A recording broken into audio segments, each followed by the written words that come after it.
All right, so this chapter we're going to kind of switch things up a little bit. So, how have we seen carbonyls in previous chapters? They've always been electrophiles, right? We've always taken nucleophiles and added them to the carbonyls themselves. So, if we had something like an aldehyde or a ketone, that was just called nucleophilic addition.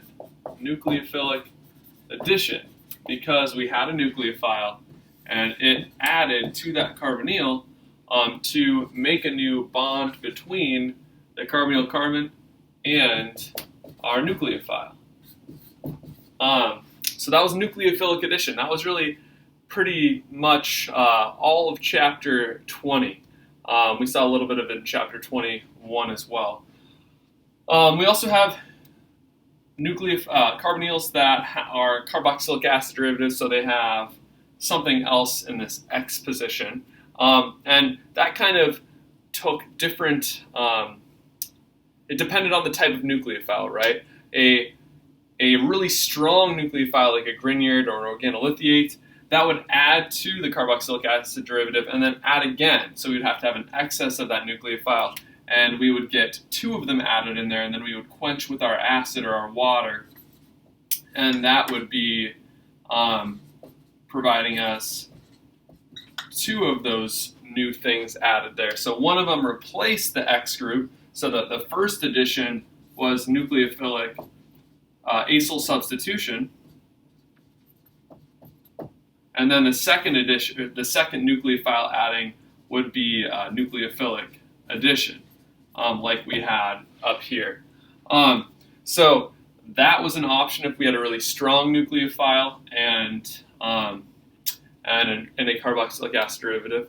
But also we saw this most recent chapter that we can change the type of carboxylic acid derivative. So if we start with an acid chloride and this nucleophile's OH minus, that would substitute the Cl for OH, and we'd be going from an acid chloride to a carboxylic acid. So this would be nucleophilic acyl substitution, where we essentially add that nucleophile in, we'd form that tetrahedral intermediate, kick out X minus, and we would have a new carboxylic acid derivative there. So the important thing, though, that I'm trying to really draw out here is that from chapter 20 to 21 to 22, all the time these carbonyls were acting as electrophiles. We're adding nucleophiles to that position.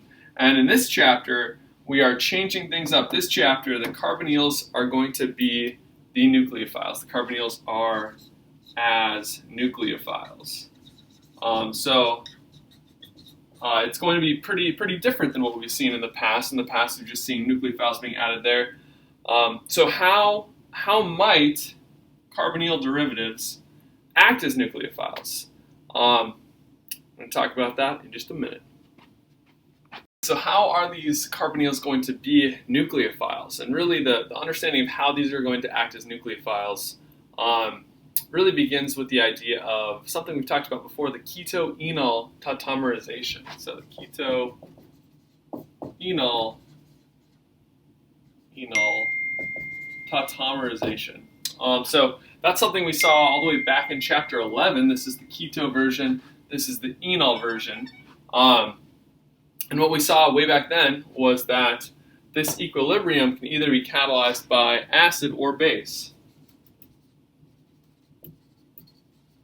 By acid or base. And essentially the thing that's going to change this chapter is we're thinking about carbonyls as nucleophiles, but it's not just the carbonyl that we're talking about anymore. It's actually the alpha carbon. So this carbon here and that carbon there that are actually going to be acting as the nucleophiles. And how do they do that? They do that by essentially either having a negative charge here, so being anionic at that position, or through reacting as the enol version of the ketone or aldehyde. So let's start out by just reviewing this tautomerization reaction. We'll show the base catalyzed version. We're going to do both in this chapter, but We've seen this before. Hopefully you guys might be able to already draw this mechanism by yourself, so this would be a good time to draw that mechanism out. Think about the bonds that are broken, the bonds that are formed. Why is the equilibrium to one side or the other? So think about all those things and then come back. All right, you did that. That's great. How do we see this transform into that? Well, this OH minus base is a pretty strong base. It's not super strong, but it's pretty strong. And it is strong enough to, at least to some degree, deprotonate this alpha position. So if we do that, again, it's an equilibrium, so we really want to have both of those arrows there. That would form an anion in that position. But as far as comparing the stability of this negative charge compared to other negative charges on carbons, this carbon negative charge is really stable. Why is it? Is there anything special about that carbon that makes it special? Especially stable?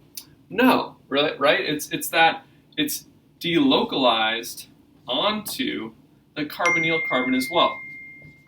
So we can draw the second resonance structure that shows that we do have a pi bond, or at least pi bond character in this molecule between the carbon-carbon bond. And then how do we get to this final product up here? Well, there's water around. That's the only thing that is even remotely acidic. So we can get a hydrogen to transfer to that oxygen that way. So that is the mechanism of how this ketone would be in equilibrium with the enol under basic conditions. Which side is favored? Some of you might remember that the keto version is favored. Why was that? Well, let's think about the bonds broken and formed. Broken bond is this CH sigma bond.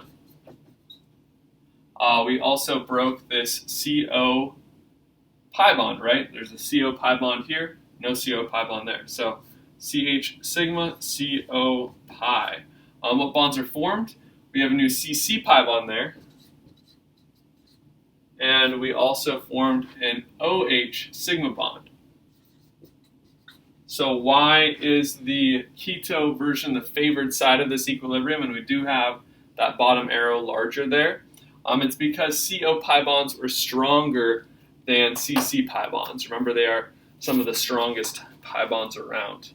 What we're going to see a lot in this chapter is how this equilibrium and how this relates to other molecules that might not look just like a ketone or an aldehyde, but has similar acidic types of protons. And because of that, they're able to form an enol equivalent that can then add an electrophile to this position here. So again, the ketone or the aldehyde is no longer the electrophile. They are becoming nucleophilic at that alpha carbon, and we're adding electrophiles to them. So again, we're going to see a lot of that this chapter.